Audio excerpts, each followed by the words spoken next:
പ്രിയ പ്രേക്ഷകരെ, 42 വർഷം കഴിഞ്ഞ 42 വർഷങ്ങൾക്കിടയിൽ സുകുമാരക്കുറുപ്പിനെ കണ്ടതായി പലരും സാക്ഷി പറഞ്ഞിട്ടുണ്ട്. പാസ്പോർട്ട് പോലുമില്ലാതെ രാജ്യങ്ങളുടെ അതിർത്തികൾ കടന്ന് അയാൾ പ്രത്യക്ഷപ്പെട്ടിട്ടുണ്ടത്രേ. എന്നാൽ കഥകൾക്കപ്പുറം ഒന്നും കണ്ടെത്താൻ അന്വേഷണ ഏജൻസികൾക്ക് ഇതുവരെയും സാധിച്ചിട്ടില്ല. എപ്പോഴൊക്കെയോ എവിടെയൊക്കെയോ അയാൾ വന്നിട്ടുണ്ട് എന്നാണ് കഥകൾ. 42 വർഷത്തെ ആ ഒളിവ് ജീവിതത്തിലേക്ക് നമുക്കൊന്ന് പോകാം.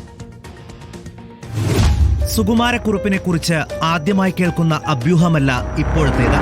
1984 ജനുവരി 22 പുലർച്ചെ താനാണെന്ന തരത്തിൽ ഒരു ഫിലിം റെപ്രസെന്റേറ്റീവ് ചാക്കോയെ കൊല ചെയ്ത ഒളിവിൽ പോയ സാക്ഷാൽ സുകുമാരക്കുറുപ്പിനെ ഇന്ത്യക്കകത്തും പുറത്തും പലയിടങ്ങളിൽ പലപ്പോഴായി പല പേരുകളിൽ കണ്ടെന്ന സാക്ഷ്യം പറഞ്ഞവർ നിരവധിയാണ്. കൊലപാതകം കഴിഞ്ഞ 5 വർഷത്തിനുള്ളിൽ ജാർഖണ്ഡിലെ ബൊക്കാറോയിൽ ധൻബാദ് ആശുപത്രിയിലാണ് കുറുപ്പ് ആദ്യമായി പ്രത്യക്ഷപ്പെടുന്നത്. അന്നവിടെ ട്രെയിനി നഴ്സായി ജോലി ചെയ്തിരുന്ന രത്നമ്മയാണ് സുകുമാരക്കുറുപ്പിനെ തിരിച്ചറിഞ്ഞത്.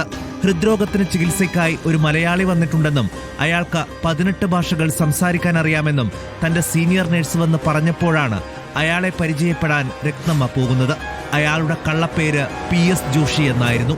കടുത്ത ഹൃദ്രോഗം ബാധിച്ച PS ജോഷി അധികകാലം ജീവിക്കില്ല എന്നായിരുന്നു മുതിർന്ന ഡോക്ടർമാർ അന്ന് വിധിയെഴുതിയത്. പിന്നീട് കുറുപ്പിനെ കാണുന്നത് നേപ്പാളിലാണ്. സന്യാസിയായി നേപ്പാളിലേക്ക് കടന്നു എന്നതായിരുന്നു അന്ന് പുറത്തുവന്ന കഥ.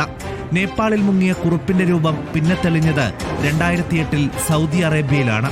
ഇസ്ലാമിലേക്ക് മതം മാറി സൗദിയിലെ ഒരു പള്ളിയിൽ താമസിക്കുകയാണ് സുകുമാരക്കുറുപ്പ് എന്നായിരുന്നു കുറുപ്പിന്റെ ഗൾഫ് കഥ.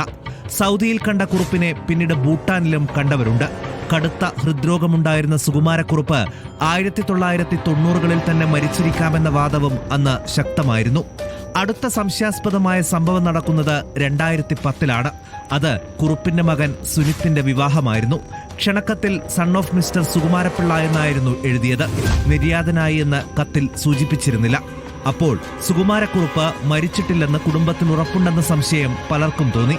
എന്നാൽ ഈ അഭ്യൂഹങ്ങളെല്ലാം കഥകളായി മാത്രം അവശേഷിക്കുകയായിരുന്നു. യാതൊരു തെളിവും അന്വേഷണ ഏജൻസികൾക്ക് കണ്ടെത്താൻ സാധിച്ചില്ല. 1.5 പതിറ്റാണ്ടിന് ശേഷം ഇപ്പോഴാണ് കുറുപ്പ് ബ്രൂണയിലുണ്ടെന്ന അഭ്യൂഹം ഉയരുന്നത്. കഥകൾ പല കാലങ്ങളിൽ പല പശ്ചാത്തലങ്ങളിൽ അവതരിപ്പിക്കപ്പെട്ടെങ്കിലും അതിലൊന്നും ഒരു തുമ്പും കണ്ടെത്താൻ ഇന്നുവരെ പോലീസിന് സാധിച്ചിട്ടില്ല. ഒന്നുകിൽ എല്ലാം കഥകളാണ്, അല്ലെങ്കിൽ അയാൾ ജാലവിദ്യക്കാരനായൊരു കൊലപാതകിയാണ്. Research desk reporter.